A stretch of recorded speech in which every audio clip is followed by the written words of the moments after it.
Ibu Bapak sekalian, kita mulai saja karena ini diskusinya insya Allah sangat menarik tentang SDI, sehingga waktu 2 jam itu saya kira sangat singkat ya. Kalau nanti kita mundur lagi, waktunya akan semakin sedikit gitu ya. Jadi kita mulai saja. Jadi nyuwun ngapunten, ini memang acaranya semi formal begitu ya. Jadi ini saya ditugaskan merangkap-rangkap antara MC dengan moderator seperti itu.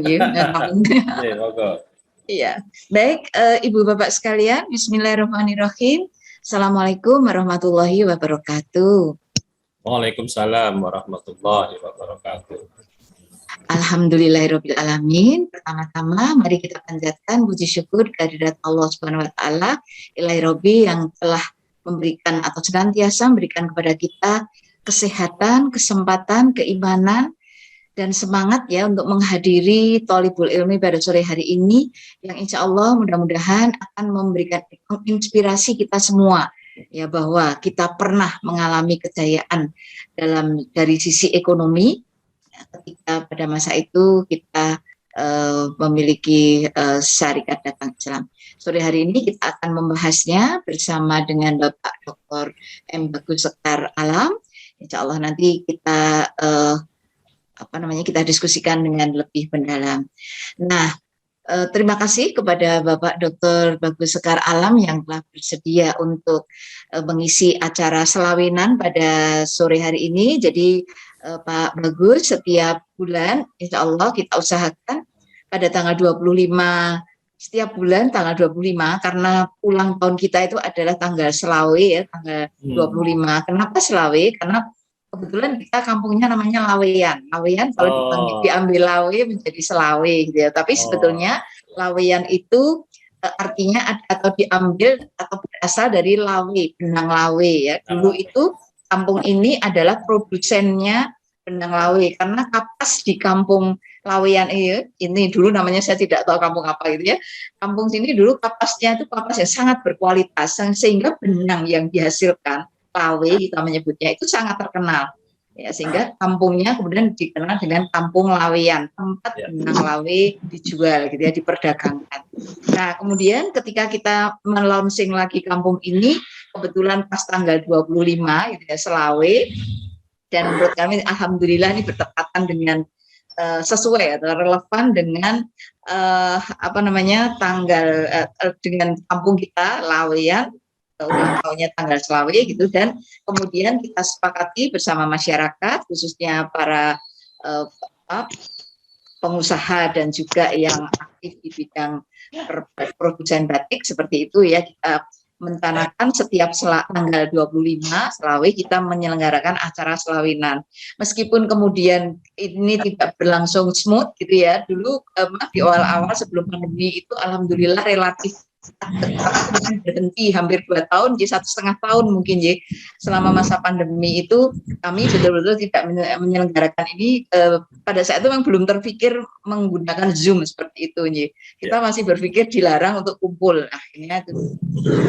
Baik, alhamdulillah sore hari ini kita kembali bersua teman-teman, saudara-saudara dari Kampung Batik Laweyan maupun dari luar Kampung Batik Laweyan. Terima kasih sekali kehadirannya. Hari ini nanti kita akan mendiskusikan tentang syarikat dagang Islam, dan mudah-mudahan ini akan menginspirasi kita semua bersama Bapak Dr. Bagus. Sebelumnya akan saya sampaikan urutan acaranya ya, pembukaan, kemudian dilanjutkan dengan sambutan dari Ketua Forum Pengembangan Kampung Batik Laweyan yang insya Allah nanti akan disampaikan oleh Bapak Alfa Febila Priyatono ya, sudah hadir di sini ya, nanti akan memberikan sambutan pembukaan, kemudian langsung pada acara inti kita yaitu diskusi membahas tentang syarikat dagang Islam dari sisi ekonomi dan kekeluargaan ya. Jadi ini adalah tema yang sangat menarik. Baik, untuk mempersingkat waktu saya tidak akan berpanjang kata, langsung saja kita awali dengan pembukaan. Mari kita buka bersama-sama acara pada sore hari ini dengan bacaan basmalah untuk yang beragama Islam, dan untuk yang beragama selain Islam silahkan sesuaikan. Bismillahirrahmanirrahim. Mudah-mudahan dengan berdasarkan kepada dengan nama Allah yang Maha Pengasih dan Penyayang, kita senantiasa dalam bimbingan Allah, dan acara pada sore hari ini mudah-mudahan akan bermanfaat bagi kita semua. Amin ya rabbal alamin. Lanjut kita acara berikutnya adalah sambutan dari Bapak Ketua Forum Pengembangan Kampung Batik Laweyan yang akan disampaikan oleh Bapak Insinyur Alfa Febila Priatmono, Magister Teknik. Kepada Pak Alfa, monggo dipersilahkan untuk on cam, ya. Monggo Pak Alfa. Bismillahirrahmanirrahim. Assalamualaikum warahmatullahi wabarakatuh. Waalaikumsalam.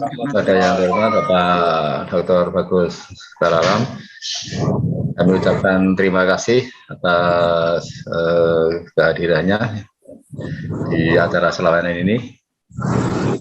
Pertama-tama mari kita panjatkan puji syukur kita ke Allah Subhanahu wa taala. Alhamdulillah pada sore hari ini meskipun secara daring kita bisa bersilaturahim bersama, dan salam dan salam pada nabi besar kita yang telah menjuang kita pada jalan kebenaran.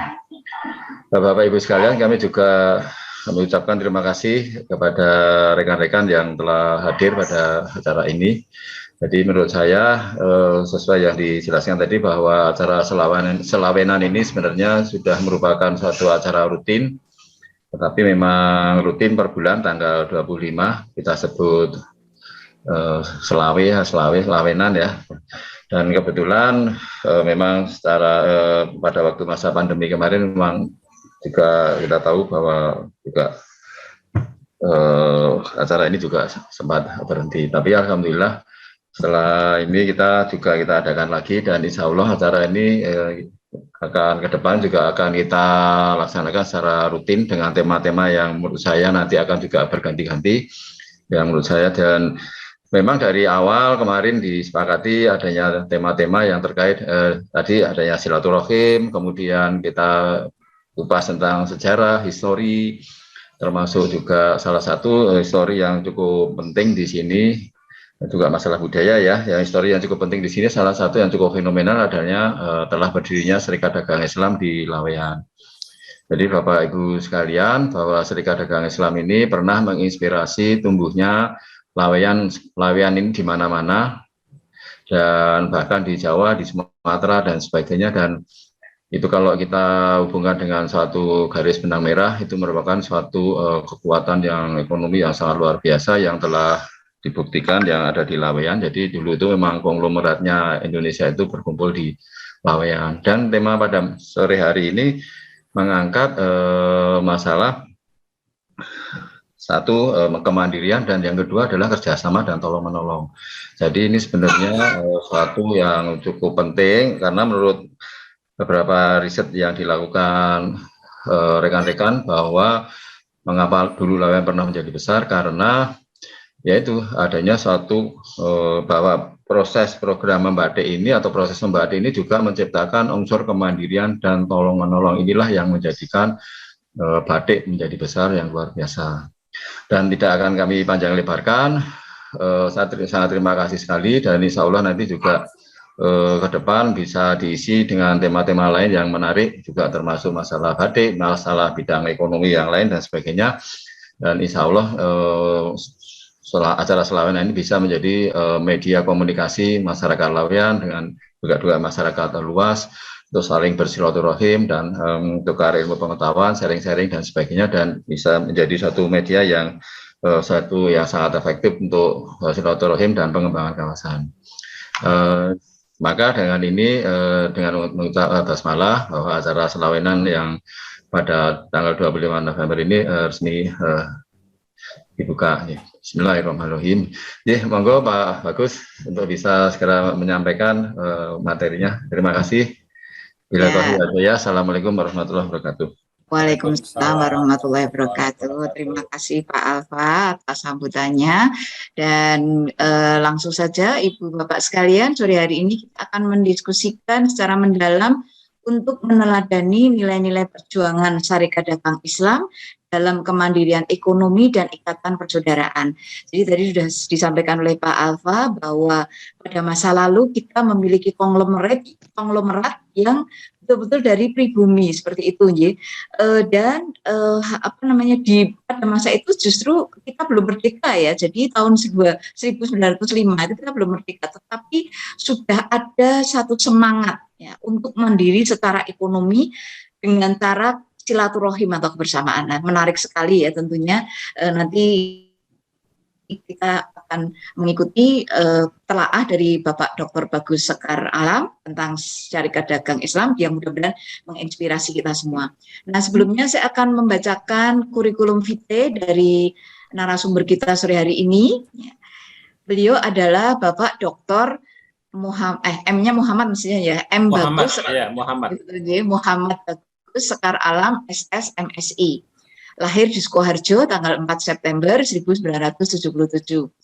Pendidikan terakhir S3 doktor dari instansinya adalah Prodi Ilmu Sejarah Fakultas Ilmu Budaya Universitas Negeri Surakarta 11 Maret UNS ya. Kemudian alamat rumah ada di Jalan Dr. Wahidin 34 Sari, jadi Kiai Laweyan juga, Silaweyan ya, Mas Bagus.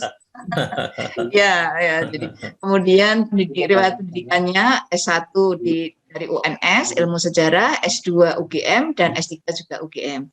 Karya-karya ilmiahnya sangat banyak, tapi karena itu nanti akan mengambil waktu, maka tidak saya bacakan ya, Mas Bagus. Kita lanjut saja untuk langsung pada inti acara kita sore hari ini, yang nanti akan kita lanjutkan dengan diskusi, akan kita hangatkan acara kita selawenan sore hari ini dengan diskusi dari Ibu Bapak hadirin sekalian, dan pertama mungkin sekitar 45 sampai 60 menit ya, 45 menit gitu ya Mas Bagus, supaya nanti diskusinya bisa lebih lama.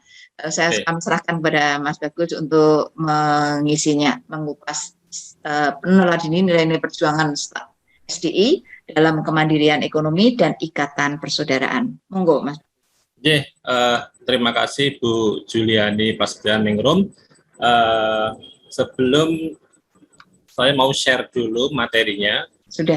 Bisa dilihat Bapak Ibu? Ampun. Bismillahirrahmanirrahim. Assalamualaikum warahmatullahi wabarakatuh. Alhamdulillahirabbil alamin, wassalatu wassalamu ala anbiya'il mursalin. Asyhadu an la ilaha illallah wa asyhadu anna Muhammadan abduhu wa rasuluh. Amma ba'du. Yang saya hormati Ketua Forum Paguyuban Desa Laweyan, yang saya hormati Ibu Moderator, yang saya hormati Bapak Ibu warga Laweyan. Terima kasih. Saya mengucapkan syukur alhamdulillah saya bisa hadir bersama Bapak Ibu untuk berbagi pengetahuan, karena latar belakang saya sejarah, dan kemarin saya diminta oleh Mas Bowo, kolega saya di kampus, untuk mengisi acara selawenan yang tadi disampaikan oleh Bapak Pengurus, satu kegiatan yang telah rutin dilakukan untuk memperkuat persaudaraan warga Kampung Laweyan yang memang secara historis memiliki sejarah yang kuat sebagai kampung produsen batik, tetapi sekaligus sebagai kampung pendobrak dari kemapanan ya yang sudah terlembaga dalam budaya masyarakat di Kota Solo. Nah, dalam kesempatan ini saya mau menyampaikan materi ya, nanti bisa kita diskusikan bersama-sama, meneladani nilai-nilai perjuangan Sarekat Dagang Islam dalam kemandirian ekonomi dan ikatan persaudaraan. Nah, mengapa nilai-nilai ini penting kita gali, kemudian kita refleksikan sebagai bagian dari jati diri kita sebagai warga Laweyan yang dulu pernah memiliki satu sejarah para leluhur kita memperjuangkan berdirinya Sarekat Dagang Islam. Ini satu organisasi dagang yang didirikan untuk membawa perubahan sekaligus membawa kesejahteraan karena terkait industri batik dan bagaimana distribusi dari perdagangan di Laweyan bisa menyebar di seluruh daerah di Nusantara pada waktu itu.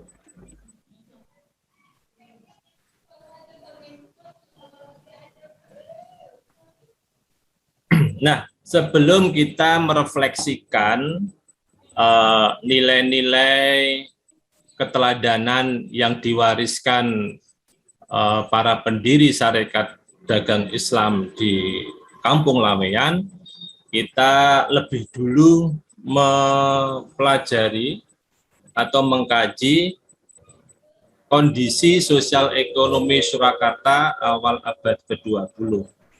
Nah, ini berkaitan pemahaman kita sesungguhnya mengapa Kampung Dagang Laweyan itu menjadi pusat perdagangan Kota Surakarta yang memiliki kekuatan ekonomi yang bisa menandingi atau mengimbangi dari budaya elit bangsawan keraton. Padahal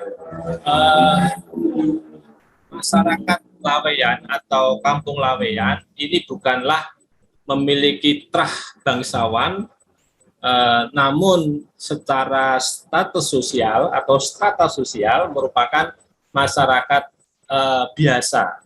Namun dengan semangat etos kerja yang kuat, dengan agama yang kuat, mereka bisa membangun satu kejayaan ekonomi sehingga menjadi pusat dari perdagangan ekonomi di Kota Surakarta.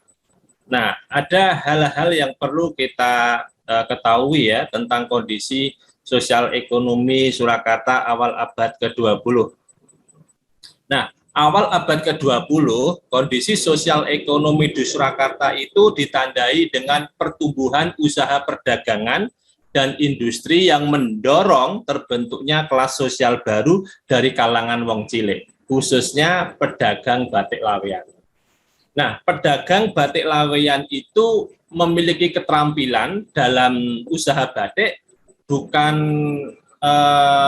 semata-semata didapatkan begitu saja, tetapi ini sebuah warisan, sebuah mentalitas yang diturunkan dari leluhur mereka yang sangat berbeda dengan kondisi masyarakat Surakarta pada umumnya. Karena kalau kita melihat struktur masyarakat Surakarta awal abad ke-20 itu masih kuat sekali kultur feodalnya, di mana budaya priayi, budaya bangsawan itu lebih diagungkan dengan simbol-simbol kebangsawanan mereka, termasuk dalam hal penggunaan motif-motif batik yang tidak boleh ditiru oleh masyarakat biasa. Dan ini satu kegundahan, ketidaknyamanan bagi warga Laweyan pada waktu itu, pada masyarakat Laweyan waktu itu yang memang tidak, yang memang menginginkan satu egaliter, ya. Tapi ya karena budaya feodal begitu kuat sekali, ya Kampung Laweyan yang masyarakatnya memiliki etos dagang itu tidaklah menjadi bagian penting dalam perubahan. Itu nanti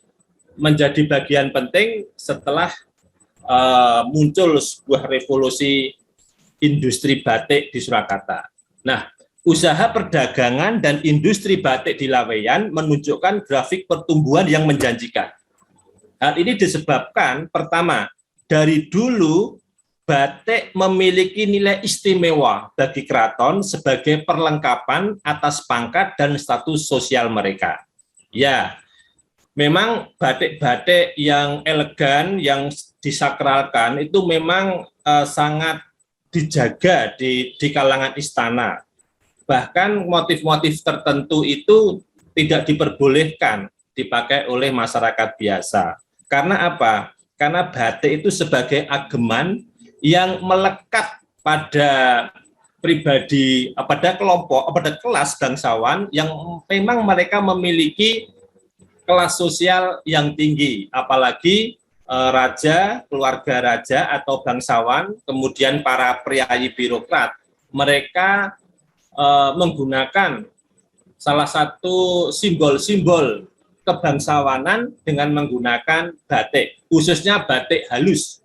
Nah, batik halus itu hanya diproduksi di kalangan istana, dan abdi dalem kriya yang pada waktu itu memang ditugaskan oleh keraton atau istana untuk memproduksi batik-batik yang memang dipakai kalangan terbatas untuk keluarga raja dan bangsawan sekaligus priayi-priayi atau abdi dalem keraton. Jadi pada waktu itu pembuatan batik tulis ya cukup lama karena memang diproses dengan manual dan bisa berbulan-bulan. Nah, ini yang menjadikan batik pada waktu itu termasuk satu komoditi atau barang yang leks gitu, karena memang proses pembuatannya sangat rumit dan mahal tentunya. Nah, yang kedua, meningkatnya permintaan batik yang cukup besar dari berbagai daerah. Nah, hal yang membedakan abdi dalem kriya dengan pengusaha batik laweyan, kalau pengusaha batik laweyan itu membuat produk bukan untuk kelas istana, karena kelas istana sudah memiliki abdi dalem kriya yang ditugaskan membuat batik untuk keraton. Nah, di luar keraton, khususnya di Kampung Laweyan, para pengrajin batik ini mereka memproduksi untuk dikonsumsi masyarakat. Ya karena warga Laweyan atau penduduk Laweyan bukanlah dari kelompok bangsawan, tetapi dari masyarakat biasa, tetapi memiliki etos kerja dalam hal memproduksi batik atau berdagang batik. Nah, ditemukannya metode cap dalam pembuatan batik telah melahirkan revolusi dalam industri batik yang ditandai fenomena sebagai berikut. Yang pertama, jatuhnya batik halus produk istana yang dikerjakan abdi dalem kriya. Kenapa batik halus produk istana jatuh? Ya karena dengan metode cap itu bisa menghasilkan batik secara masif, ya, secara jumlah kuantitasnya besar, dalam hitungan hari sudah bisa membuat berapa kodi gitu.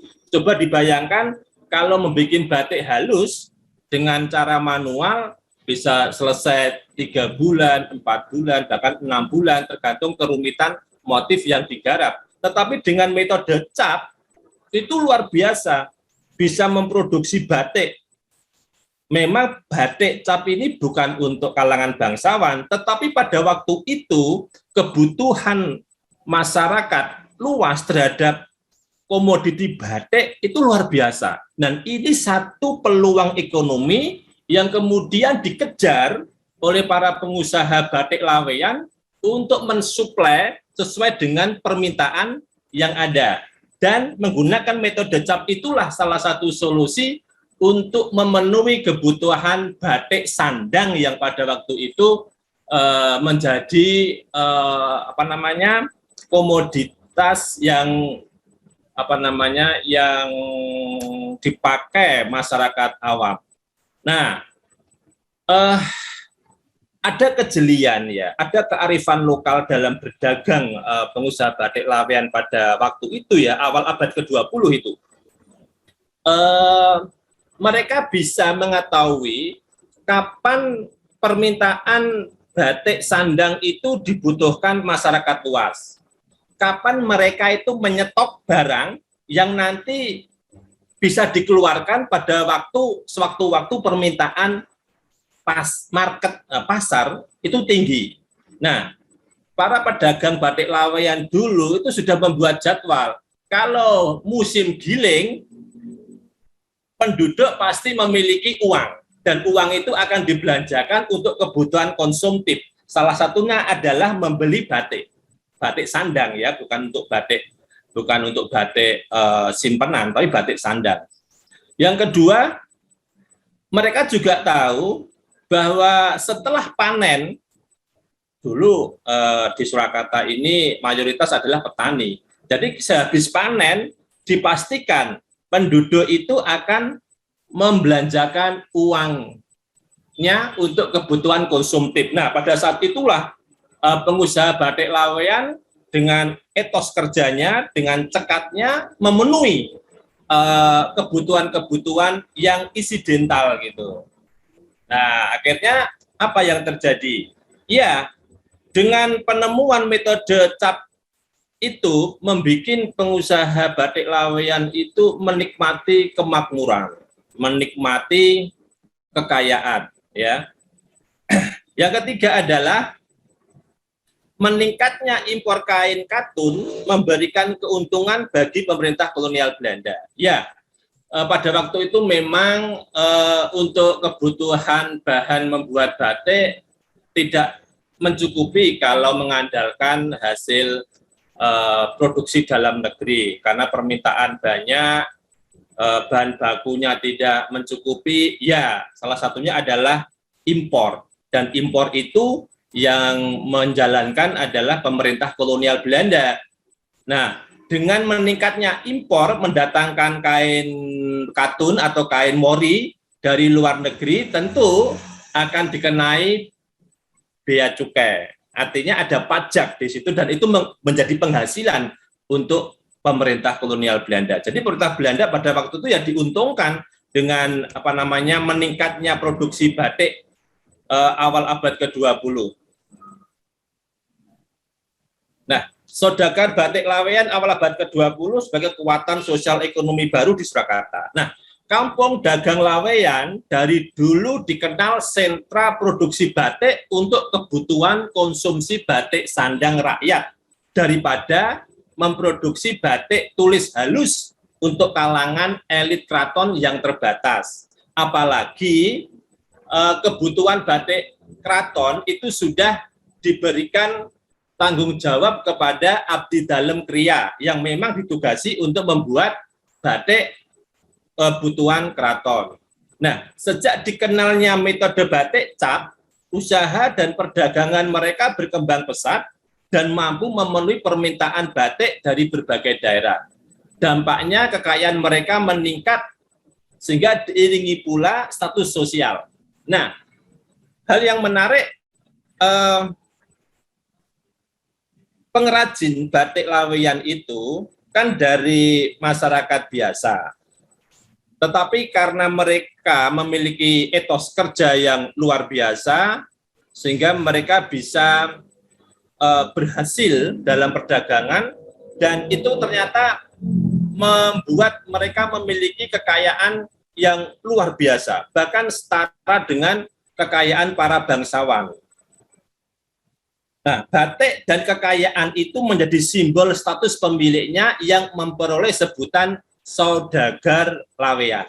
Mereka mendapatkan sebutan Mas Nganten, Mbok Mase, Roro, bagus untuk anak-anak mereka, Mbok Mase Sepuh, Mbok Mase Kakung. Itu satu gelar status yang sangat berbeda dengan gelar-gelar status yang diberikan keraton. Berbeda, tetapi masyarakat Surakarta menaruh hormat kepada mereka. Karena apa? Karena dengan kekayaan yang mereka miliki, dengan usaha yang mereka miliki, sesungguhnya mereka itu menjadi pusat perekonomian di Surakarta. Ya, karena para saudagar-saudagar batik laweyan inilah yang mampu menyerap tenaga kerja bayangkan saja kalau saudagar Laweyan itu di Laweyan ada 20, mereka punya perusahaan dan perusahaan itu kemudian bisa menyerap tenaga kerja sampai 100 orang. Itu bayangkan berapa hajat hidup orang banyak tergantung dari industri-industri yang dibangun para saudagar batik Laweyan. Nah, simbol kekayaan mereka itu seperti rumah gedongan yang mirip dengan gaya Belanda, dikelilingi tembok pagar tinggi yang kuat, mereka punya kereta kuda dan lain-lain. Kereta kuda yang dimiliki saudagar batik Laweyan itu sesungguhnya sebagai budaya tandingan dari gaya hidup para bangsawan keraton. Karena umumnya para bangsawan keraton itu memiliki kereta kuda, tetapi rakyat biasa tidak bisa mengikuti gaya hidup bangsawan. Yang bisa adalah dari kalangan pengusaha batik Laweyan ini, karena kesuksesan mereka berdagang, mereka memiliki kekayaan, sehingga simbol-simbol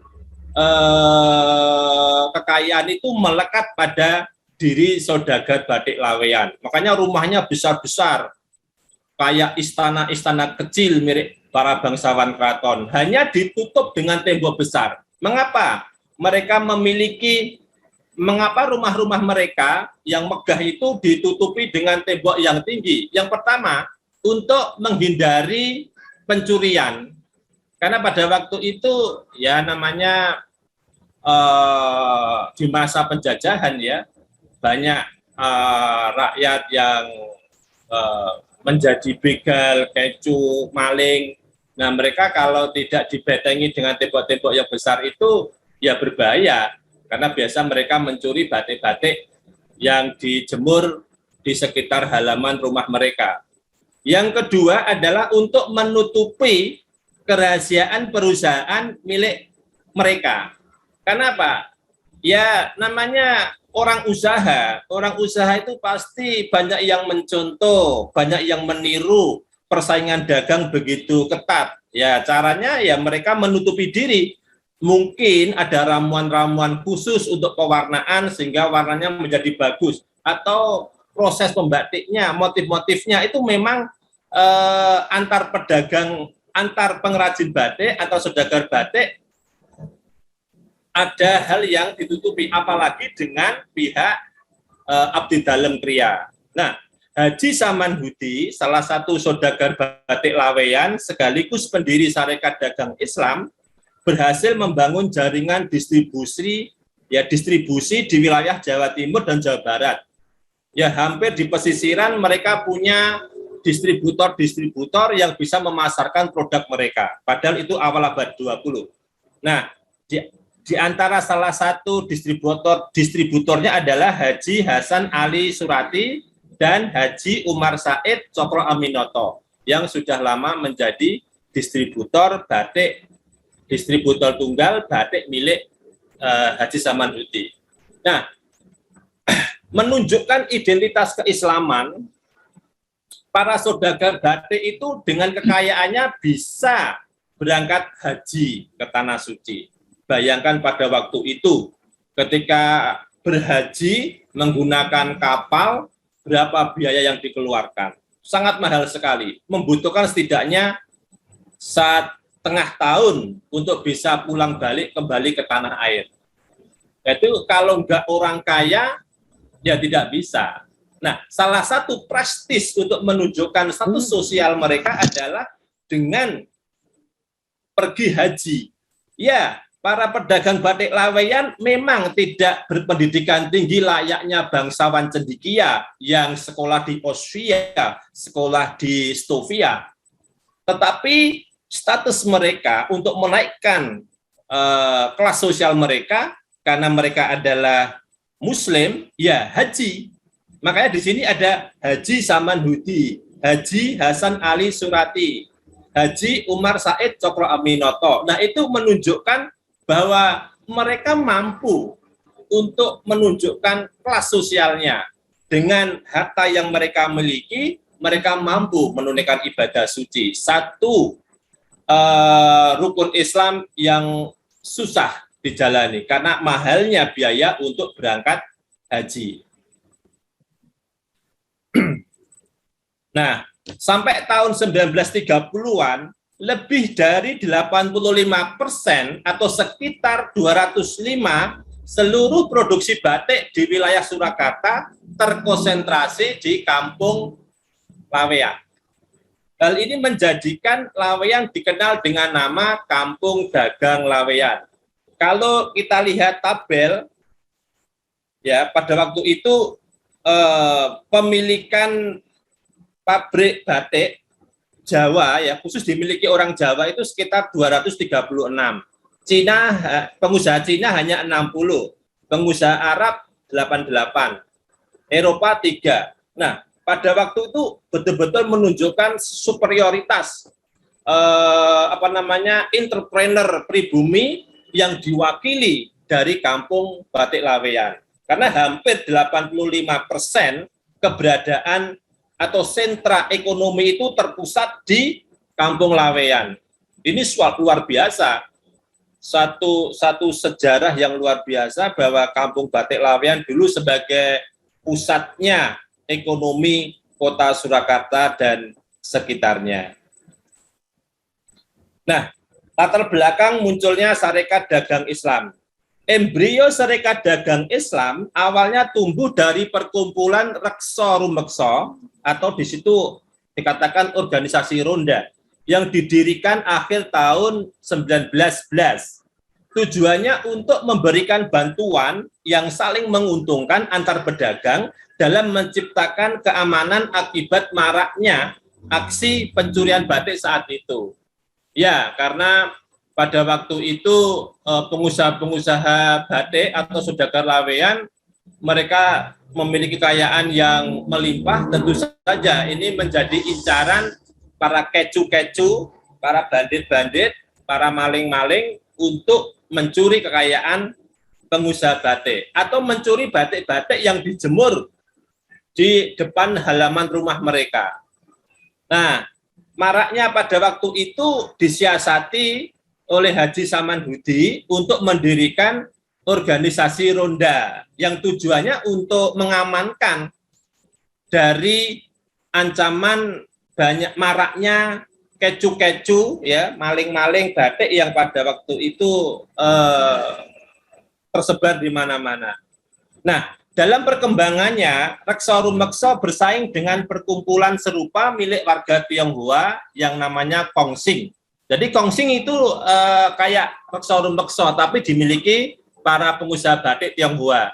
Nah, persaingan dagang dengan Tionghoa itu semakin tajam setelah pedagang batik Tionghoa berhasil menguasai distribusi impor bahan batik. Nah, pada waktu itu memang pemerintah kolonial Belanda lebih mempercayakan impor batik itu diserahkan kepada pengusaha Tionghoa. Nah, pengusaha Tionghoa tentu bisa mempermainkan harga, dan ini diketahui oleh pedagang batik Laweyan. Wah, kalau seperti ini harus ada persatuan, harus ada kekuatan untuk menyaingi atau untuk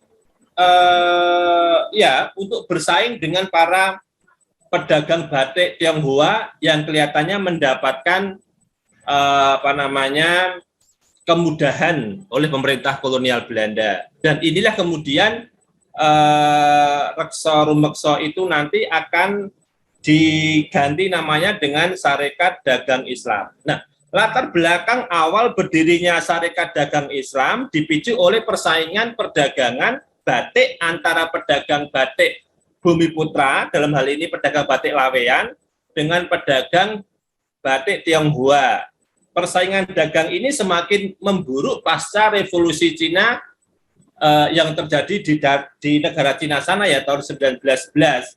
Karena orang Tionghoa memandang dirinya merasa lebih unggul dibanding pribumi, bahkan setingkat statusnya dengan orang Belanda. Nah, sikap-sikap arogansi orang-orang Tionghoa ini menyulut ya serangkaian perkelahian dengan warga pribumi.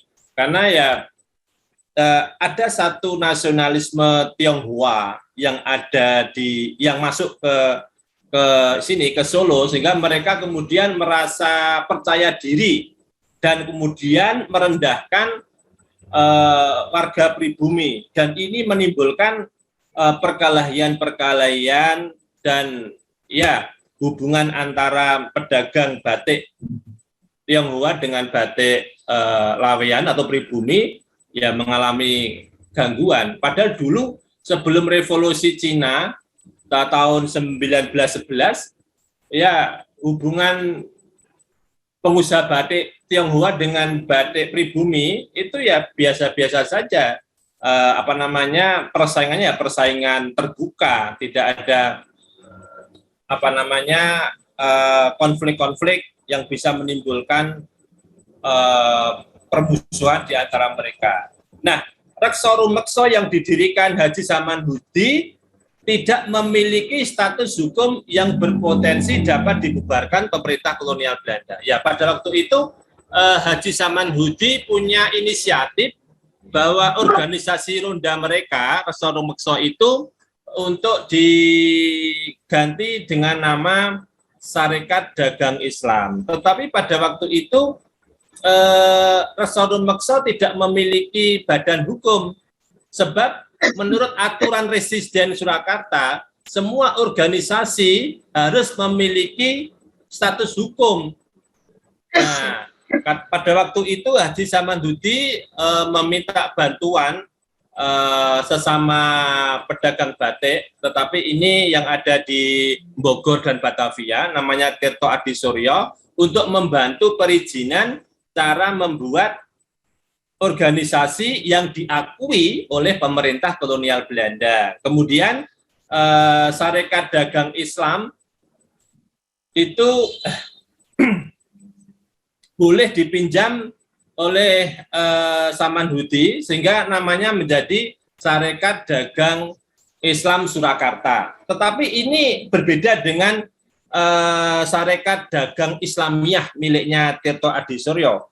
Betul-betul kalau SDI Surakarta itu memiliki karakter dan gerakan yang unik dibanding dengan yang dimiliki Tirto Adi Suryo, walaupun sama-sama dengan menyebut Sarekat Dagang Islam. Nah, memberikan kata Islam itu sebenarnya untuk memperkuat identitas. Yang namanya dulu orang pribumi, ya, Bumi Putra itu Islam. Walaupun itu Islam Abangan atau Islam Santi, kalau mereka disebut apa ya Islam gitu. Nah, dengan maksud apa? Maksudnya agar nanti organisasi yang didirikan itu mendapatkan simpati, mendapatkan dukungan dari seluruh rakyat Bumi Putra karena identitas Islamnya. Nah, kata dagang, ya ini karena pencetusnya dari para saudagar batik Laweyan, ya tujuannya untuk melawan persaingan dagang pengusaha batik Tionghoa. Kalau sarekat kan berarti kan perkumpulan. Jadi betul-betul ini satu sarekat perkumpulan dagang pribumi untuk menandingi atau menyaingi dari persaingan atau pengusaha-pengusaha batik Tionghoa. Nah, SDI Surakarta tumbuh berkembang pesat karena dipengaruhi 3 faktor. Pertama, faktor ekonomi, memajukan semangat dagang. Ya, SDI didirikan pada awalnya untuk menghadapi persaingan dagang dengan orang-orang Tionghoa. Karena ada usaha monopoli impor bahan baku batik yang dilakukan oleh Tionghoa. Nah, dengan adanya SDI, nanti akan ada satu mekanisme tolong-menolong dalam bentuk koperasi, sehingga antara pedagang satu dengan pedagang yang lain yang mengalami kesulitan bahan baku bisa dibantu sama-sama untuk tumbuh bersama, memajukan kesejahteraan bagi warga Surakarta. Karena memang pada waktu itu para pedagang batik Tionghoa mendapatkan kemudahan dari pemerintah kolonial Belanda. Nah, yang kedua, membantu anggota yang berada dalam kesulitan. Ya, dengan masuk Sarekat Dagang Islam, pengusaha-pengusaha batik skala kecil nanti akan ditolong oleh para saudagar-saudagar atau pengusaha batik besar. Mungkin bisa jadi hubungan dagang, firma. Jadi seperti ya mereka nanti mensuplai untuk motifnya, mengerjakan ya macam-macam. Kalau batik itu banyak tahap-tahapannya. Yang ketiga adalah mengikat solidaritas umat Islam dengan jalan gotong royong berdasarkan ajaran Islam. Ya, karena ada kata Islam itu menunjukkan bahwa kesalehan sosial berdasarkan agama itu mengimbangi, ya, mengiringi dari gerak langkah mereka sebagai entrepreneur di Kota Surakarta. Nah, Kongres pertama Sarekat Dagang Islam terbentuk struktur kepengurusan, diketuai oleh Haji Samanhudi dan wakilnya dipegang oleh Haji Umar Said Cokro Aminoto yang ada di Surabaya. Kemudian penasihatnya dipegang oleh Pangeran Hangabei, putra Sunan PB 10. Nah, pada waktu itu ketika SDI tumbuh pesat dengan keanggotaan yang luar biasa, kemudian ini mendapatkan simpati dari Sunan Pakubuwono ke-10, bahkan Sunan Pakubuwono ke-10 itu memberikan dukungan moral untuk pertumbuhan dari Sarekat Dagang Islam yang ada di Laweyan. Bahkan putra-putra Sunan PB 10 banyak yang menjadi pengurus dalam Sarekat Dagang Islam ini. Ya, karena sama-sama memiliki tujuannya, bagaimana melawan kolonialisme Belanda. Karena kalau raja dan bangsawan itu menghadapi pemerintah kolonial Belanda, ya sudah tidak punya kuasa lagi, karena mereka berada di bawah dominasi oleh pemerintah kolonial Belanda. Nah, kalau ada kekuatan tandingan yang bisa menjadi media perlawanan rakyat terhadap dominasi atau hegemoni kolonial Belanda, tentu ini akan didukung oleh keraton, karena keraton pada prinsipnya juga anti Belanda, cuma tidak bisa punya saluran yang efektif pada waktu itu, karena setelah perang Diponegoro sudah tidak ada lagi kekuatan-kekuatan perlawanan yang cukup besar yang mampu melakukan perlawanan terhadap hegemoni pemerintah kolonial Belanda yang sudah menjajah ratusan tahun di tanah Jawa. Nah, dari Sarekat Dagang Islam menjadi Sarekat Islam 1913. Nah, pada tahun 1913 ada perubahan anggaran dasar, ya. Perubahan anggaran dasar yang itu inisiatif dari Cokro Aminoto. Cokro Aminoto mengusulkan kepada Haji Samanhudi selaku ketua sentral Sarekat Islam untuk menghilangkan kata dagang.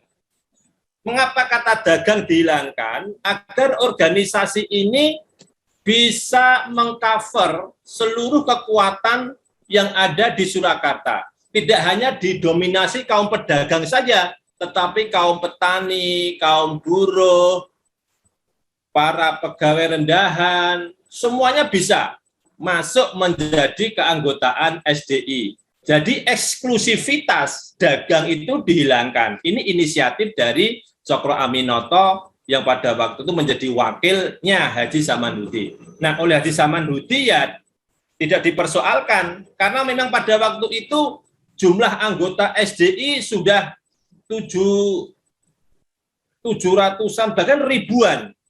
Ini sudah tidak bisa lagi dikontrol dengan mudah, karena betapa antusiasmenya rakyat untuk masuk menjadi anggota SI. Nah, kemudian bergantilah menjadi Sarekat Islam.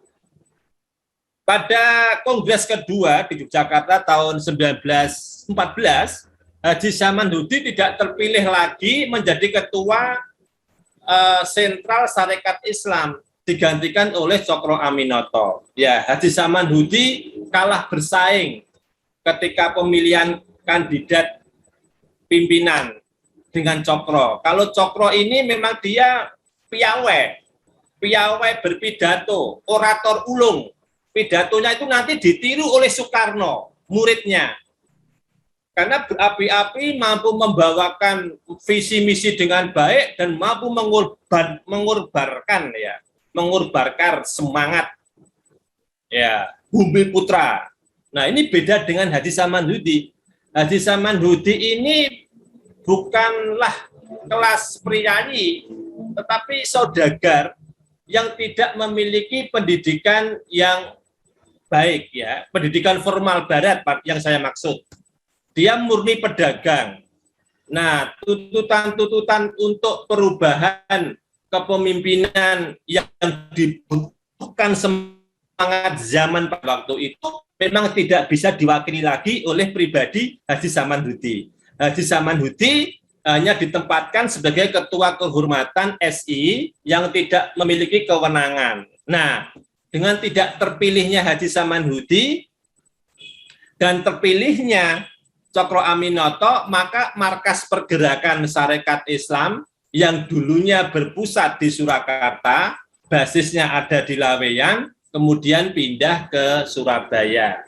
Nah, di bawah kepemimpinan Hos Cokro Aminoto, khususnya antara periode 1914 sampai 1920, SI menjadi organi massa populis pertama di Hindia Belanda yang mampu memberikan pendidikan politik, mencerahkan untuk menuju emansipasi yang luas bagi pribumi, memperjuangkan hak-hak sipil, dan memperjuangkan harkat martabat manusia dan anti kapitalisme.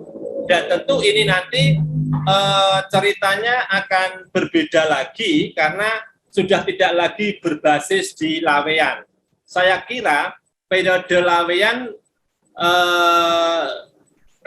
kembali ke dalam habitat awalnya sebagai sentra produksi batik dengan kekuatannya pada saudagar-saudagar batik Laweyan. Kemudian SI sudah bergerak dari dulu sebagai organisasi dagang beralih menjadi organisasi massa yang nanti menjadi kekuatan yang luar biasa, tapi memang sudah tidak lagi berpusat di Surakarta.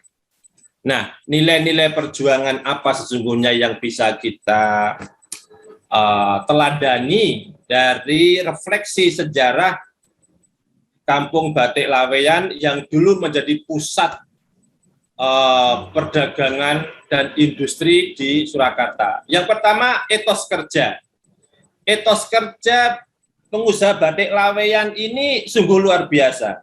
Kemandirian dagang mereka ini perlu untuk kita contoh, karena mereka bukanlah dari kalangan bangsawan, hanya masyarakat biasa, tetapi dengan etos kerjanya, dengan kemandiriannya, dengan kemampuan dagangnya, mereka mampu ya mengubah kelas mereka menjadi kelas elit dengan berbasis kekayaan dari usahanya, bukan berbasis pendidikan, bukan berbasis pangkat kebangsawanan, tetapi berbasis pada kekayaan yang telah mereka capai dengan perjuangan yang luar biasa.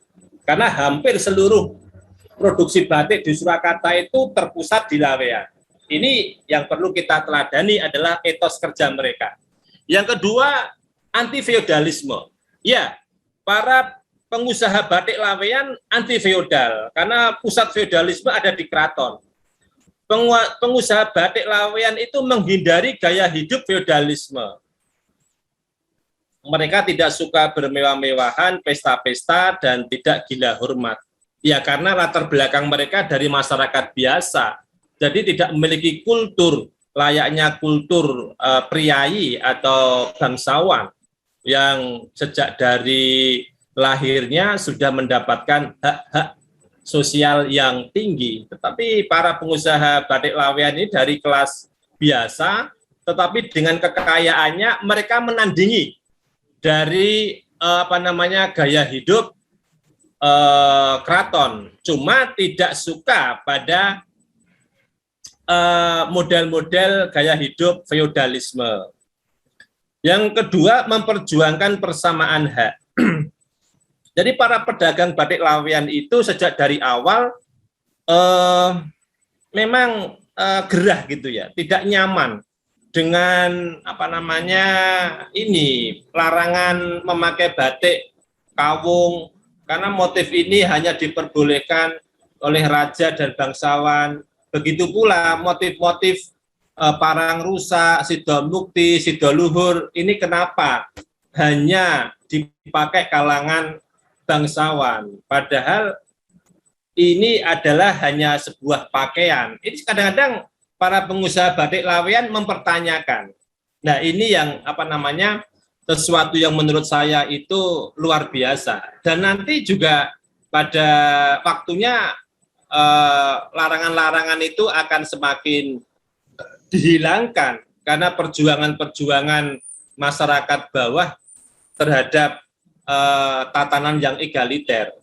Yang ketiga adalah memupuk kepedulian dan solidaritas sosial. Hal ini dapat dilihat dari tujuan pendirian Sarekat Dagang Islam yang awalnya sebagai organisasi dagang untuk membantu pengusaha-pengusaha batik yang ada di Surakarta, khususnya yang ada di Laweyan. Dan inilah yang perlu kita move-kan lagi, yang perlu kita teladani lagi, karena kita sekarang dalam suasana ekonomi yang tidak menguntungkan. Pandemi COVID selama 2 tahun ini, wabah COVID 2 tahun ini terus terang telah memperlambat ya pertumbuhan ekonomi dengan kita meniru strategi bisnis para leluhur kita, para pedagang batik laweyan pada waktu itu. Mungkin ini bisa menjadi satu solusi dengan kita meneladani nilai-nilai perjuangan yang telah diperjuangkan para saudagar batik laweyan. Ya, saya kira ini tentu akan menarik kalau kita diskusikan dalam tanya jawab. Terima kasih. Waktu saya kembalikan kepada moderator.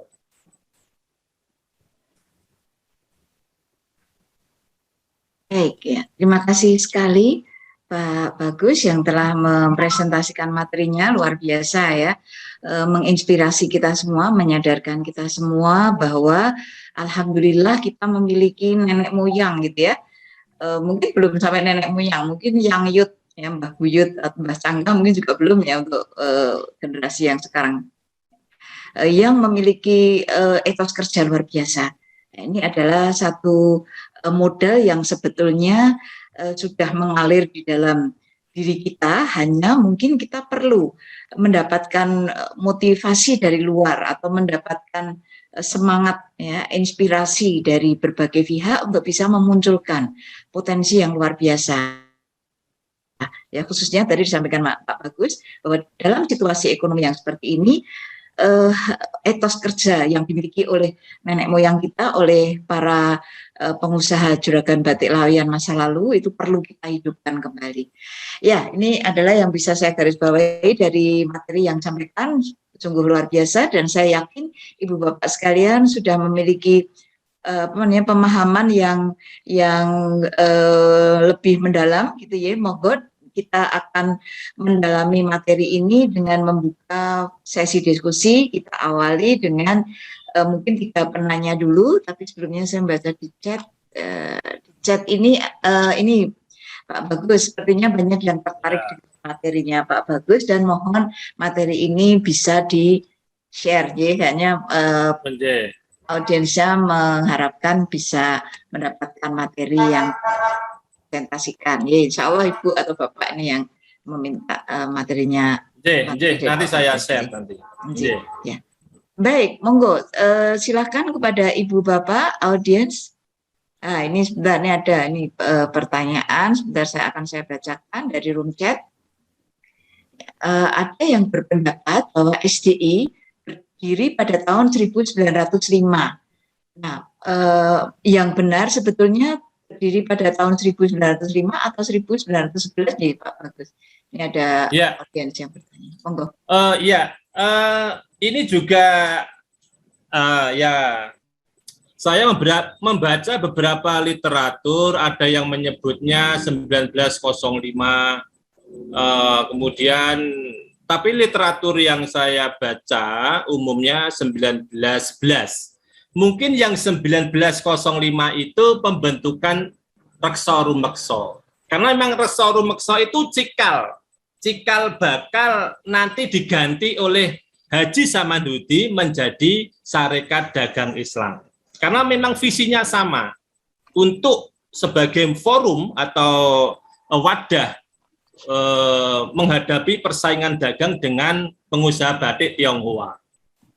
Saya kira itu. Cuma tahun 1911 kemudian 1912 bulan April 1912 itu Sarekat Dagang Islam sudah memiliki badan hukum, sudah punya izin, sehingga tidak bisa dibubarkan begitu saja oleh pemerintah kolonial Belanda. Karena pemerintah kolonial Belanda pada waktu itu sangat antipati dengan namanya organisasi-organisasi perlawanan, termasuk ini Sarekat Dagang Islam. Tapi kalau sudah memiliki badan hukum, kan diizinkan. Organisasi politik tidak diperbolehkan. Makanya dari awal pembentukan SDI itu bukan memperjuangkan politik. Sebab kalau perjuangan politik tidak diperbolehkan. Tapi kalau di luar politik boleh. Nah, ini atas inisiatif Cokro Aminoto bahwa Sarekat Dagang Islam yang awal didirikan itu sebagai organisasi dagang dalam rangka membangun solidaritas pedagang agar mereka mampu bersaing dengan pengusaha-pengusaha Tionghoa. Walaupun nanti dalam perjalanannya SDI berubah menjadi SI dan orientasi perjuangannya berubah dari ekonomi menjadi gerakan politik. Tapi itu nanti sudah lepas dari yang SDI Surakarta. Saya kira ini. Iya. Ya, demikian ya. Jadi memang ada beberapa pendapat tentang lahirnya SDI ini. Ya. Oke, monggo silakan Bapak Ibu yang lain. Barangkali ada yang ingin menanyakan, mendiskusikan tentang SDI. Ya, mungkin saya sedikit menanyakan juga mungkin ya Pak Bagus. Ya, jadi tadi disebutkan bahwa di budaya Laweyan seperti itu ya, selain etos kerja pengusaha batik Laweyan itu bagus, juga anti feodalisme. Nah, ini adalah dua hal yang memang perlu kita hidupkan kembali seperti itu. Meskipun sebetulnya kami itu cukup egaliter ya di Kampung Laweyan ini, betul. Dan sejak dulu seperti itu. Artinya begini, kekeluargaan itu adalah unsur yang sangat penting bagi kami, sehingga ketika kami itu bekerja di satu perusahaan yang lebih besar, itu mereka menerima kita sebagai pekerja itu bukan semata-mata dimanipulasi, bukan dimanipulasi, dimanfaatkan sebagai pekerja. Tidak seperti itu yang kami dengar dari cerita-cerita sesepuh kita gitu ya, bahwa pengusaha besar itu sifatnya helpful ya pada tetangganya yang lebih kecil usahanya, sehingga pengusaha besar ini bersedia untuk memasarkan produk dari pengusaha-pengusaha kecil itu. Sehingga mengapa Kampung Laweyan itu bisa menjadi pusat produsen batik itu karena adanya sisi kebersamaan tadi sudah disampaikan oleh Pak Bagus. Dengan nah, kira-kira menurut Pak Bagus apa yang bisa kita teladani atau mungkin inspirasi apa yang bisa kita sharekan kepada audiens khususnya dan juga mungkin masyarakat lain yang kebetulan mungkin sore hari ini belum bisa bergabung. Insya Allah nanti kita paling terakhir sendiri nanti akan kita share ulang atau kita munculkan di YouTube kita ada yang nggak promo pada udah beli yang nggak promo khusus ya nggak apa-apa ada suara. Nah, kira-kira dari karakter ya dari masyarakat pengusaha batik masa lalu, kira-kira apa yang bisa Pak Bagus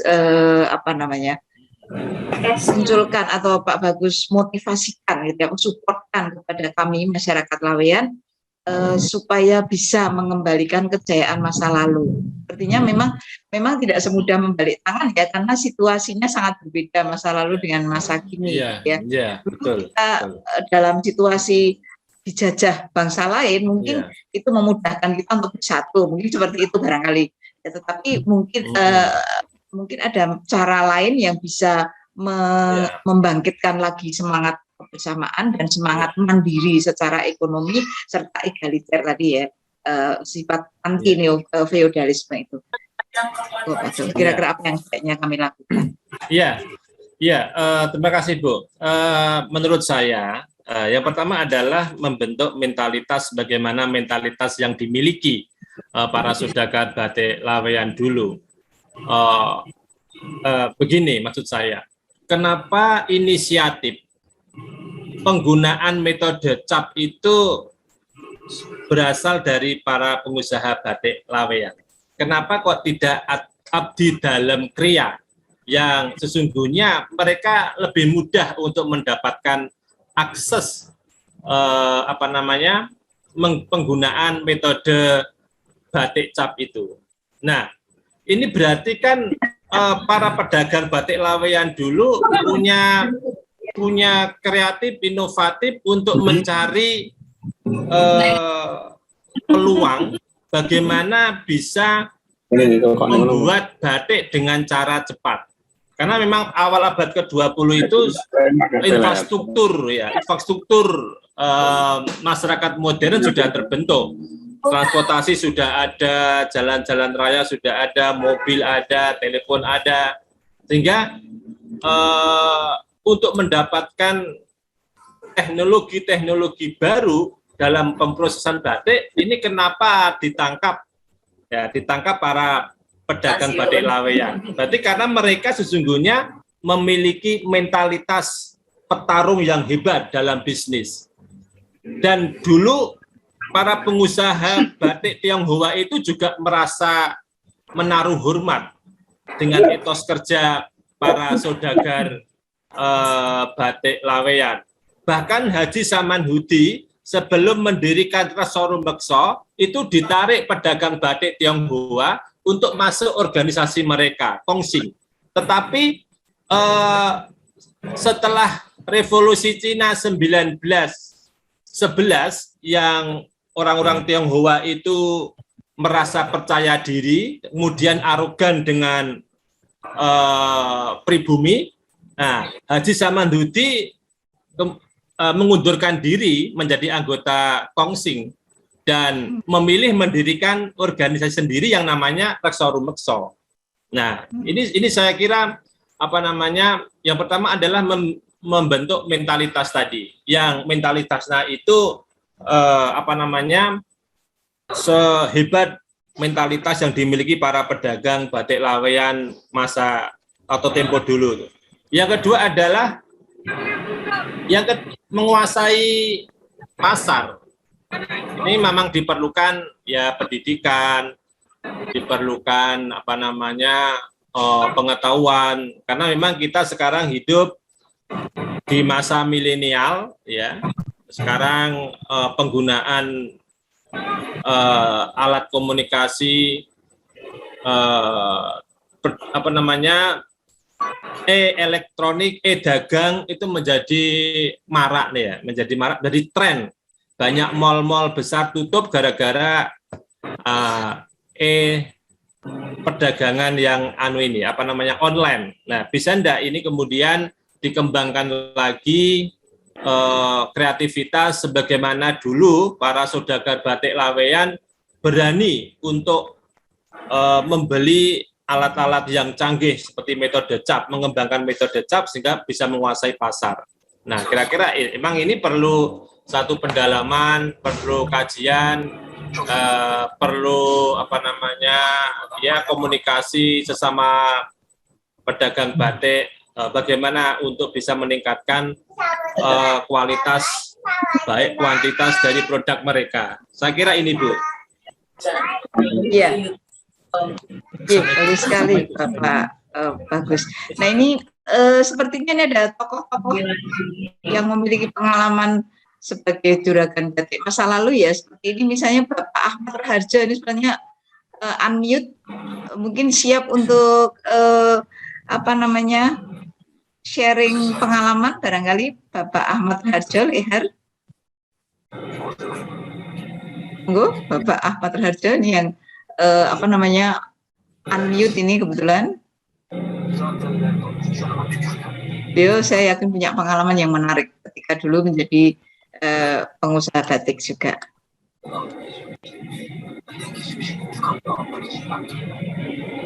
Saya lihat yang unmute, mungkin ini Pak Bapak Max Ruwef yang unmute juga. Ini Pak Ahmad Raharjo, bisa?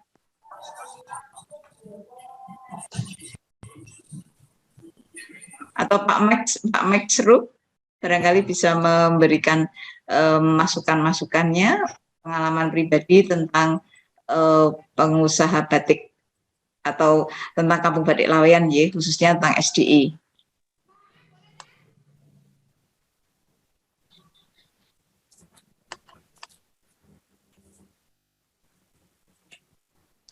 Ya, ini Mas Gunawan GMN, ini Mas Gunawan Nizar belum muncul ini tadi sore ini.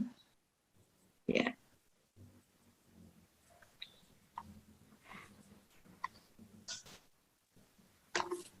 Oke, ini di room chat. Ya. Ya, diminta. Oke, baik. Baik, jadi ini tadi apa yang disampaikan oleh Pak Bagus, saya kira sangat menginspirasi bagi kita semua. Jadi betapa pentingnya ya etos kerja, kemudian juga kemandirian dan kebersamaan yang selama ini sejak dulu itu dimiliki oleh nenek moyang kita seperti itu ya, dan tentunya berdasarkan pengalaman yang pernah atau sejarah yang pernah kita pelajari, ya itu bahwa SDI ini sangat ditakuti oleh Belanda, gitu ya. Jadi ketika SDI ini semakin besar, maka pemerintah Belanda itu sepertinya memang berusaha untuk memecah belah seperti itu, sehingga kemudian menghadirkan pengusaha-pengusaha Cina sehingga kemudian memonopoli impor mori dan sebagainya. Sepertinya itu juga rekayasa dari Belanda yang ingin mengecilkan SDI atau mengecilkan juragan batik yang ada. Ini ada pertanyaan lagi nih, kantor SDI dulu itu di Solo, lokasinya di mana, Nggih? Kira-kira ada yang tahu kantor SDI dulu di Solo di mana lokasinya? Oh, ini ada Mas Iqbal. Ada Mas Iqbal. Monggo Mas Iqbal. Ini juga asli Laweyan ini, meskipun sekarang mungkin dan masih sering ke Laweyan kok. Monggo Mas Iqbal kalau mau menyampaikan, monggo silahkan. Pak Ustadz ini Pak Bagus, Mas Iqbal itu Ustadz kami. Monggo Mas Iqbal silahkan.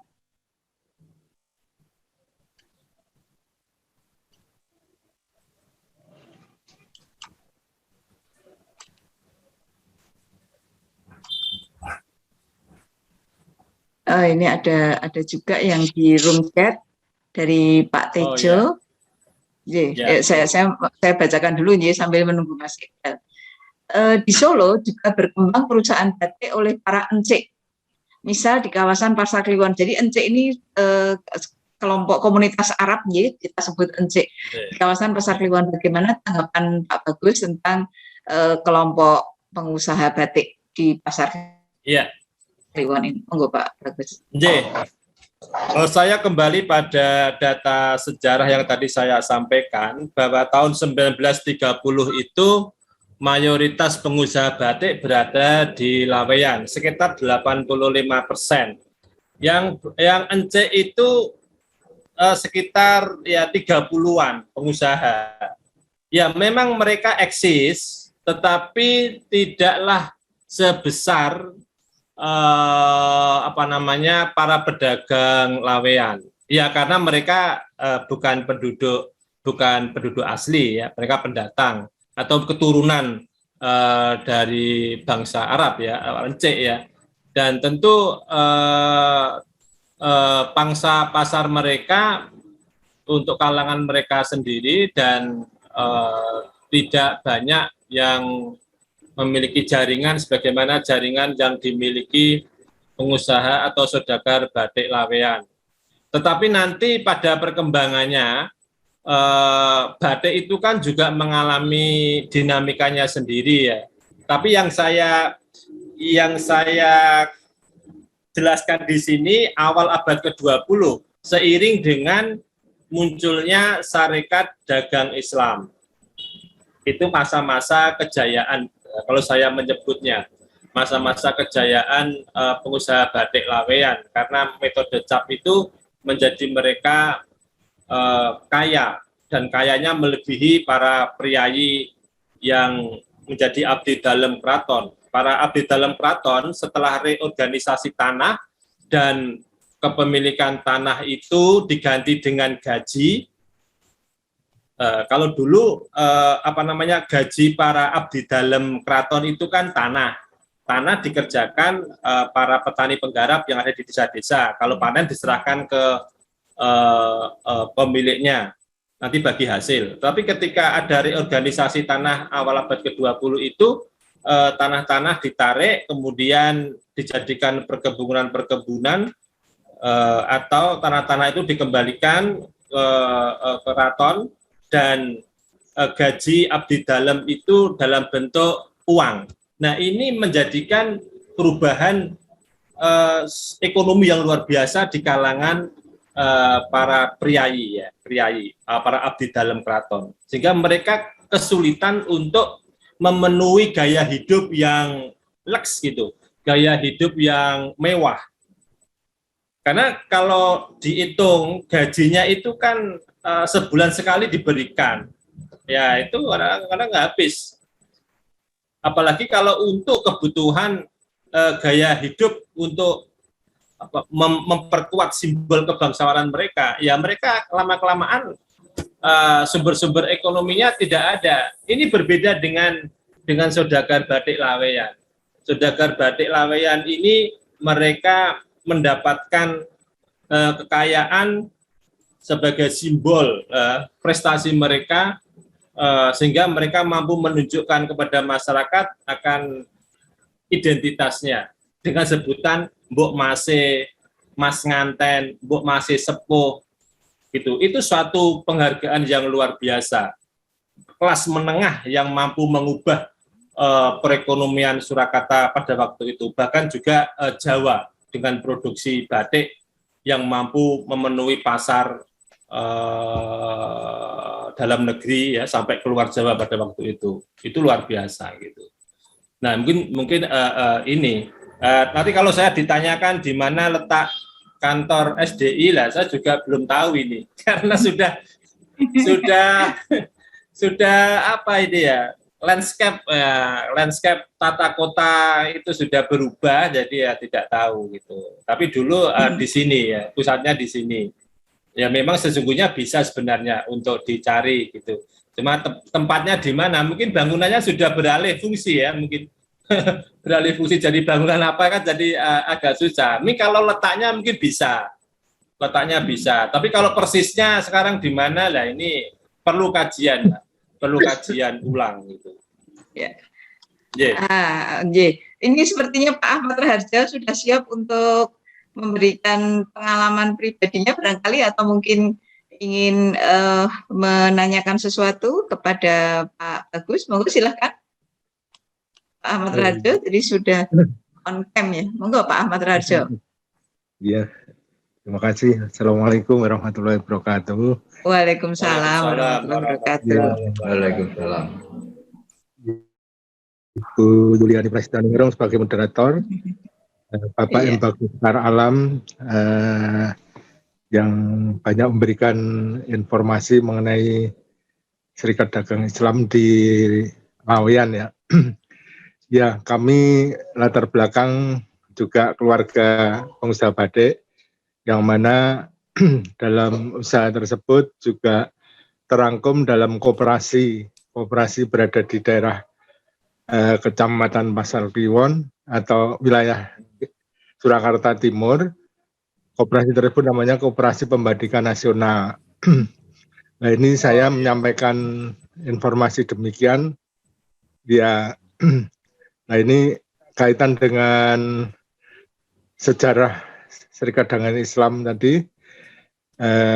Untuk daerah kami di daerah Kauman ya, ini juga belum ada informasi mengenai sejarah batik, namun juga kami hubungkan dengan komunitas di Koperasi Pembatikan Nasional, tentunya juga bisa ditelusuri oleh Bapak M. Bagus Alam mengenai bisa. Keberadaan. Ya, mohon dibantu untuk menelusuri lebih lanjut keberadaan. Ya, bisa ya Bapak, terima kasih. Bisa, datanya ada itu. Oh gitu ya, terima kasih. Demikian saja dulu. Saya sedikit kasih bocoran mengenai pedagang batik Kauman. Pedagang batik Kauman, baik di Surakarta maupun di Yogyakarta, itu dulunya dikelola para abdi dalam putian, para abdi dalam metakan, abdi dalam ulama. Ya, kenapa? Karena abdi dalam ulama itu latar belakangnya dari komunitas atau dari kelompok santri.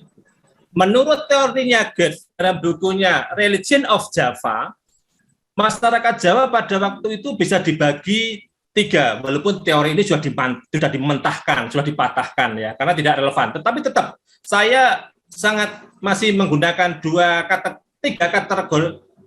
kategorisasi ini,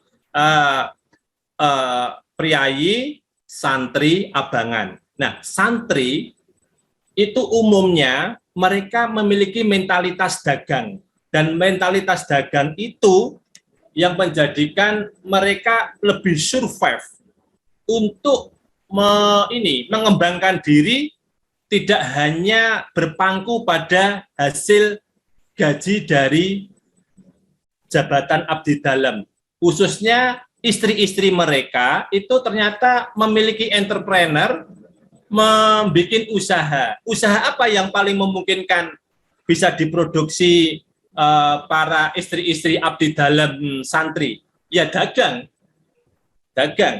Kenapa? Ya dagang itu enak, tidak merepotkan. Ya. Para abdi dalam ulama, karena mereka itu latar belakangnya santri, mereka bisa enjoy mobile untuk memperdagangkan dagangannya. Sebagaimana pendiri Muhammadiyah, Kyai Haji Ahmad Dahlan, itu istrinya juga pengusaha batik. Ahmad Dahlan juga punya jaringan distribusi batik. Gitu. Dan itu hal yang biasa. Itu berbeda dengan abdi dalam yang lain. Abdi dalam yang lain itu lebih tertutup dengan simbol-simbol kebangsawanan, kultur priayinya. Tapi abdi dalam ulama, abdi dalam santri ini tidak. Karena mereka latar belakangnya dari santri. Yang tadi dikatakan Goethe lebih identik dengan mentalitas pedagang. Nah, saya kira itu bisa dikembangkan, Pak. Bisa diteliti, karena Kauman juga sentra batik. Tapi Kauman, kaum itu artinya pemukiman putih, orang mutian, kaum, santri. Ya, kenapa? Pasti Kauman itu posisi kampungnya di belakang Masjid Agung, karena mereka bertugas untuk menghidupkan, mengurusi masjid. Karena salah satu simbol dari kekuasaan kerajaan baik di Kasunanan maupun di Kasultanan adalah masjid. Karena gelar dari Raja Jawa, baik Yogyakarta maupun Surakarta, Sayyidin Panatogomo Khalifatullah. Sayyidin Panatogomo artinya pengatur agama, Khalifatullah artinya wakil Tuhan di dunia. Artinya raja berkewajiban untuk memelihara, memajukan agama Islam. Kemudian siapa yang disarai tanggung jawab itu? Ya tentunya ahlinya. Siapa? Ulama. Makanya dulu para raja itu mencari santri-santri yang selesai belajar di pesantren, dijadikan abdi dalem. Dan mereka diserai sebagai perpanjangan tangan raja dalam urusan keagamaan. Baik di pengadilan agama, maupun dalam urusan-urusan kemasjidan. Oleh raja diberi tanah mukim di belakang masjid yang namanya Kauman, dari kata kaum, orang mutian. Nah, itu umumnya juga sentra produksi batik dan ada hubungannya dengan jaringan yang ada di Laweyan. Itu bisa dikaji lebih lanjut, Pak. Terima kasih. Terima kasih. Ya, satu lagi kami sampaikan untuk mohon dievaluasi atau dianalisa dalam produksi tentunya ada pemasaran. Sementara di daerah dekat kami, dekat Kauman, ada pasar klewer. Nah, ini pasar klewer ya, betul. Malah penjualnya ini dominan dari Laweyan. Demikian Bapak, mohon dianalisa bagaimana itu. Iya, sedikit Pak, saya jelaskan. Klewer itu ganti kata klewer-lewer. Artinya dulu para pedagang batik itu menjajakan batik itu di jereng-jereng itu ya, di klewer-klewer gitu. Akhirnya orang mengenalnya itu kemudian klewer gitu. Nah, kenapa kemudian yang banyak mendominasi itu pedagang batik Laweyan? Ya karena populasi pedagang batiknya semua berada di Laweyan, Pak. Karena abdi dalam keraton itu kan berapa, Pak? Mereka kan elit, Pak, bangsawan, priayi. Dan itu tidak banyak gitu. Ya otomatis mereka kalau disandingkan dengan populasi pedagang batik Laweyan ya kalah. Tentu kalau kemudian yang sekarang namanya pasar klewer itu kemudian dalam perkembangannya banyak diisi oleh pedagang batik Laweyan ya wajar karena populasinya lebih banyak itu tadi pedagang Laweyan dibanding Kauman. Tetapi keberadaan pengusaha batik Kauman tetap ada, Pak, tetap eksis dan mereka selain untuk kebutuhan sendiri juga mereka punya pasar di luar dari tembok keraton tentunya, dan tentu komersil juga, begitu. Mungkin saya kira ini Pak. Tapi untuk lebih dalamnya, saya perlu untuk membaca literatur lagi, atau saya perlu untuk melakukan riset historis terkait dengan sejarah pasar klewer yang dihubungkan dengan komunitas pengusaha batik Kauman maupun juga di Laweyan. Tentu ini satu kajian yang menarik, Pak. Terima kasih, Pak. Terima kasih Bapak Muhammad Bagus Sekar Alam. Kami haturkan sami-sami Pak. Kami haturkan kembali ke Bapak Ibu Yuliani Prasetyaningrum sebagai moderator. Terima kasih. Matur nuwun Pak Ahmad Raharjo Lehar yang telah berperan aktif pada acara sore ini. Ada satu pertanyaan di room chat Pak Bagus dari Bapak Tejo. Munculnya sosok Mbok Mase apa karena diwacanakan oleh para ahli sejarah atau memang real, Bapak Bagus? Para ahli sejarah atau penulis sejarah tentu bisa mempopulerkan seorang tokoh idolanya. Ya, tentang Mbok Masih ini. Monggo, Ya. ini apakah ini karena diwacanakan oleh Perali atau memang itu secara alami gitu atau budaya atau mungkin Iya, betul. silakan. Begini, Bapak. Peneliti sejarah atau sejarawan itu tidak boleh mengotak-atik data, Pak. Jadi tidak diperbolehkan untuk memanipulasi data. Data itu berbicara apa? Ya itu yang kita analisis. Dalam arti begini, sebutan Mbok Masih, Mas Masih, Mbok Masih Kakung, Mbok Masih Sepuh itu real, Pak. Real.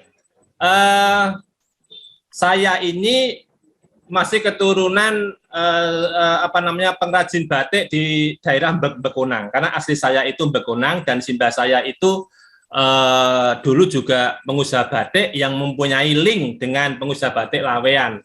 Nah, saya itu masih ingat bahwa simbah saya itu disebut ya Mbok Masih gitu, Mbok Masih, Masih Kakung.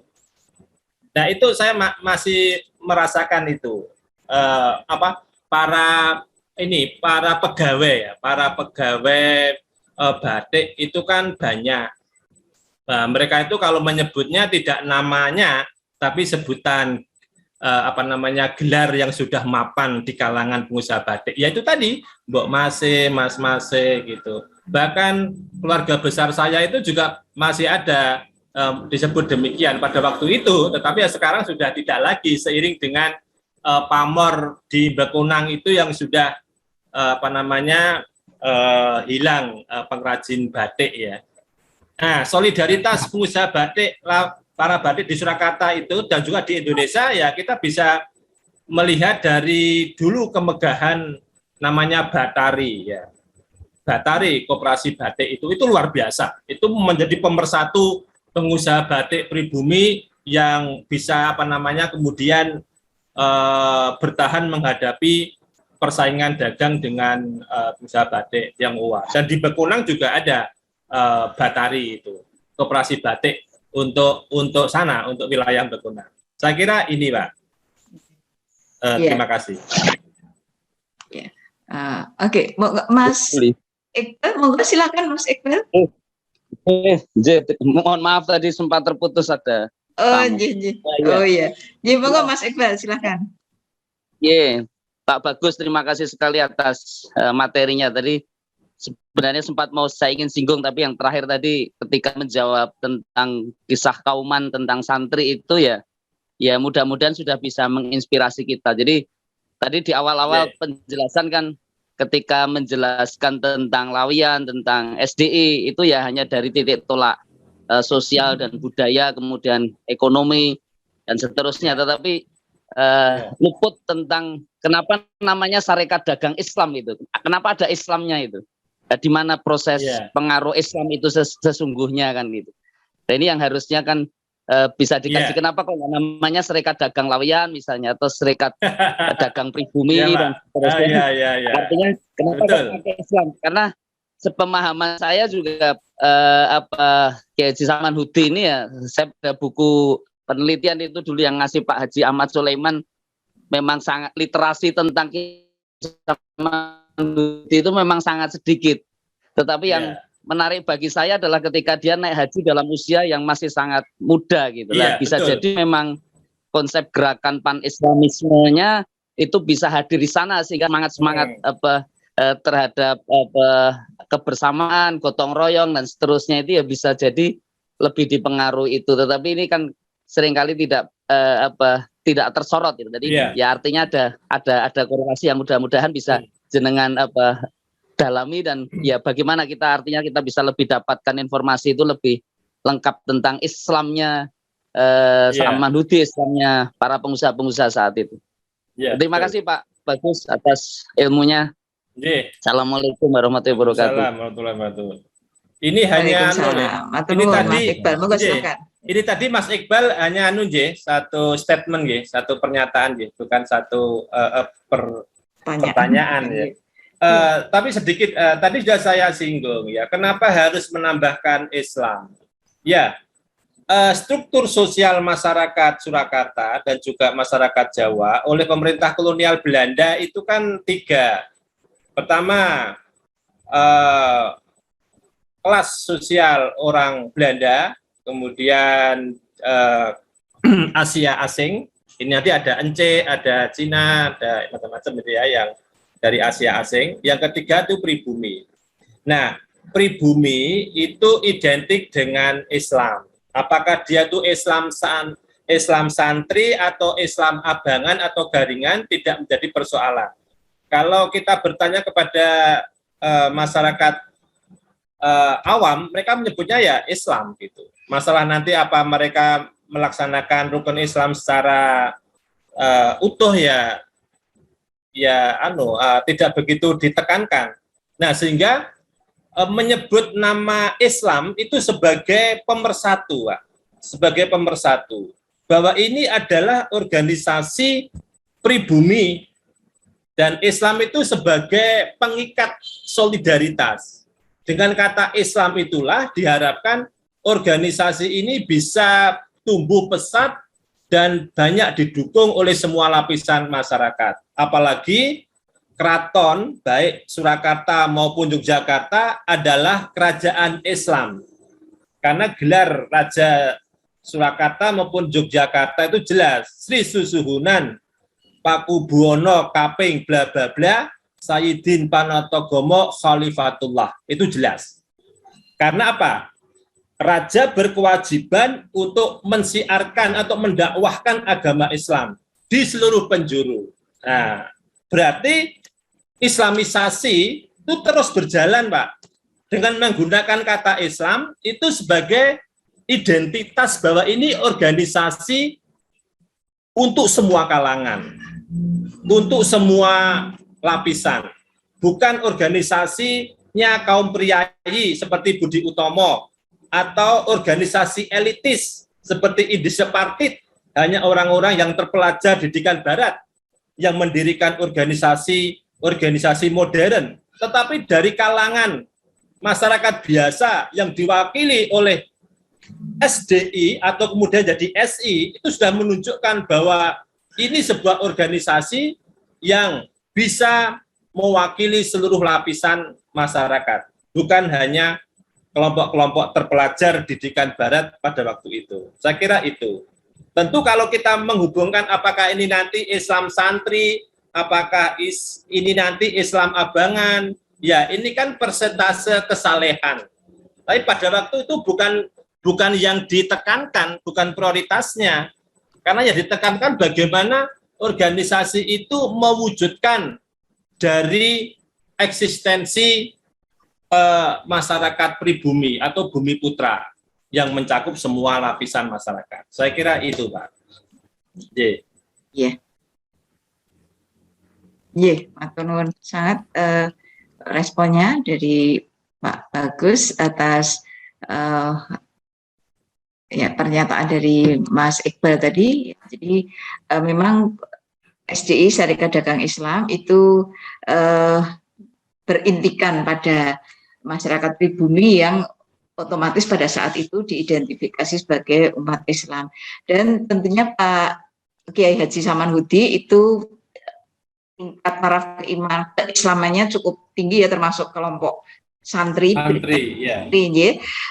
sehingga unsur-unsur keislaman itu sangat ditonjolkan. Jadi kebersamaan, gotong royong, menolong orang lain itu adalah satu hal. Anti feodalisme itu juga prinsip yang sangat Islami seperti itu.